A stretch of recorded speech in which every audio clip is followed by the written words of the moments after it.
ఒకవేళ కాకుల మధ్యలోకి హంస వస్తే అక్కడి కాకులన్నీ కలిసి దాన్ని ముక్కులతో పొడిచి పొడిచి చంపేస్తాయి. అంటే అర్థం? ఇక్కడికి విచ్చేసిన రాజులందరితో, అలాగే క్షత్రియ సమాజం వారి స్వహస్తాలతో నేడు అర్జునుని ప్రాణాలు తీయించక తప్పదు. ఏమిటి పరిహాసం? ఏమిటి అవమానం రాజులారా? ఆర్యావర్తపు క్షత్రియ తేజస్సు ఇలా ఈ ప్రకారంగా అవమానింపబడి పెడుతుందా పాంచాలం నుండి? మనము క్షత్రియులం, భూమిని రక్షించేవారము, ప్రజా పాలకులం. మన వంటి రాజుల కోసం ఏ కన్య జననం ఆ దేవతలే జరిపించారో ఆ కన్యను ఈ అర్భక బ్రాహ్మణుడు తీసుకువెళ్తాడా? అర్భక బ్రాహ్మణుడా? హస్తి మస్తకం నుండి ఒకవేళ మూషికము మణిని దొంగలిస్తే ఆ గొప్పతనం మూషికానిది ఏమాత్రం కాదు. హస్తి హస్తి అది హస్తికి అవమానమే. నేడు ఒకవేళ ఈ రాకుమారి వివాహం ఈ అర్భకుడితోనే జరిగితే ఇక సమస్త ఆర్యావర్తంలోని రాజకుమార్తెలు, సమస్త క్షత్రియ కన్యలు రాజులను త్యజించి ఇటువంటి నిరుపేద బ్రాహ్మణులనే వివాహం చేసుకుంటారు. ఎక్కడెక్కడనే అవమానం పొందుదాం మనం. తీయండి, మీ శస్త్రాలను చేపట్టండి, ఇక వధించండి ఈ బ్రాహ్మణ యువకుడిని, అతని పరివారాన్ని. అలాగే దండించండి ఈ అహంకారి రాకుమార్తెను. వధించండి ఈ బ్రాహ్మణుడిని, కన్యను అగ్నిగుండంలోకి త్రోయండి. మిత్రమా, నేడు అర్జునునితో యుద్ధం చెయ్యవద్దు. ఏమిటి నీవనేది అంగరాజా? శత్రువు కళ్ల ముందు నిలబడ్డాడు. ఆ శత్రువు నేడు అద్భుతమైన సామర్థ్యాన్ని ప్రదర్శించాడు మిత్రమా. మెరుపు మెరిసినప్పుడు ఆకాశంలో ఉన్న చంద్రుడు కొద్ది క్షణాలు మబ్బుల్లో దాగి దాన్ని గౌరవిస్తాడు. మనమే ఇంకొకరి సామర్థ్యాన్ని గౌరవించకపోతే మన సామర్థ్యం పట్ల ఏ విధంగా గర్వపడగలం మిత్రమా?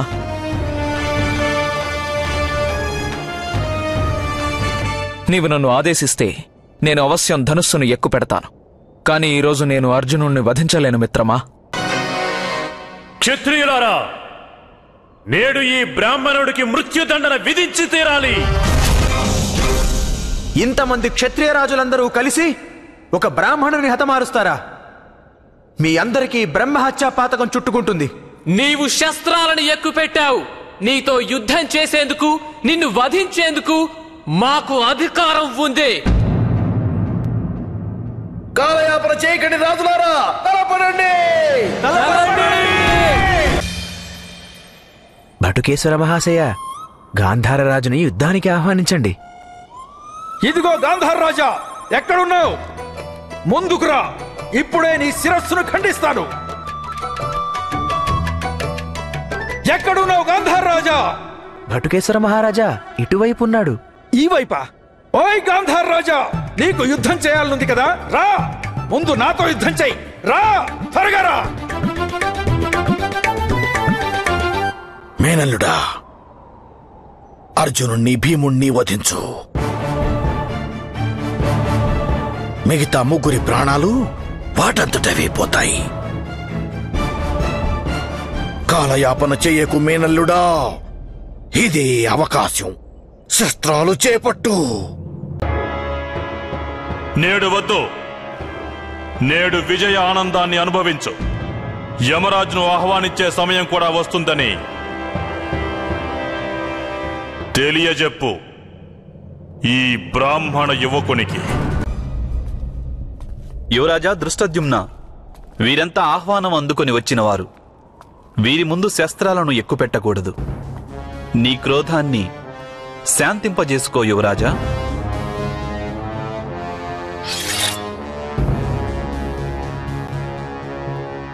రాజులారా, యువరాజులారా, క్షత్రియులారా, నేను మీ అందరినీ వేడుకుంటున్నాను.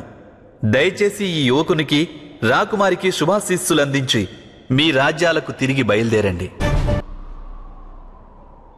ఇప్పుడిక మీరు కూడా బయలుదేరండి బ్రాహ్మణ యువక. యువరాజు మీకోసం రథాన్ని పల్లకీని ఏర్పాటు చేస్తారు. అవునవును, ఒక పల్లకి నా కోసం కూడా తెప్పించండి అయ్యా. నేను ఆ వరుని పక్షం. క్షమించండి మహానుభావ, మేము రథం మీద కాదు కాలినడకన వెళ్లాలని నిర్ణయించుకున్నాం. ప్రణామాలు. అయ్యో ఆగు ఆగవయ్యా. నీ వివాహ వేడుకను నేనే కదా జరిపించాలి. అయినా ఈ కన్య నా కారణంగానే కదా నీకు లభించింది. ఆ విషయం నువ్వు మర్చిపోవద్దు.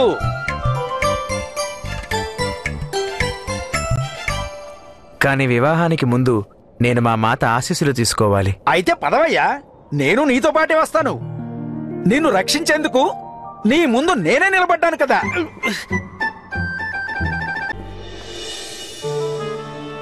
కళ్యాణమస్తు.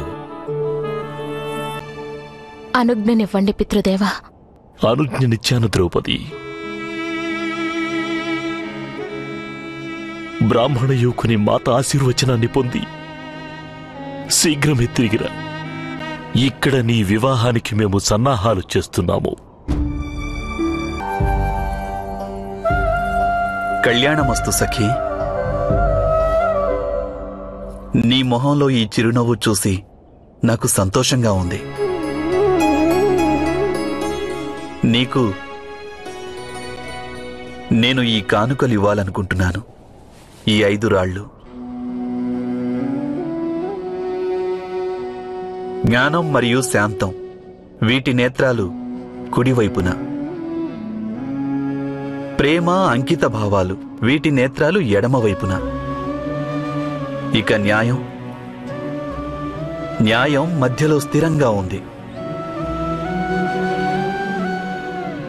ఇవి 5 ధర్మానికి ఆధారాలు ద్రౌపది. వీటిని నేనేం చేసుకోవాలి గోవిందా? జీవితంలో ఎన్నోసార్లు ఎటువంటి సమయం వస్తుందంటే ద్రౌపది, మానవునికి మార్గం అనేది కనిపించదు. ధర్మాన్ని స్ఫురణకు తెచ్చేందుకు ఏదైనా వస్తువు అవసరం ఉంటుంది. నిర్ణయం ఎలాగో ఎప్పుడూ నీదే అవుతుంది ద్రౌపది. కాని ధర్మాన్ని స్మరిస్తూ నిర్ణయం తీసుకోవడం తేలికవుతుంది.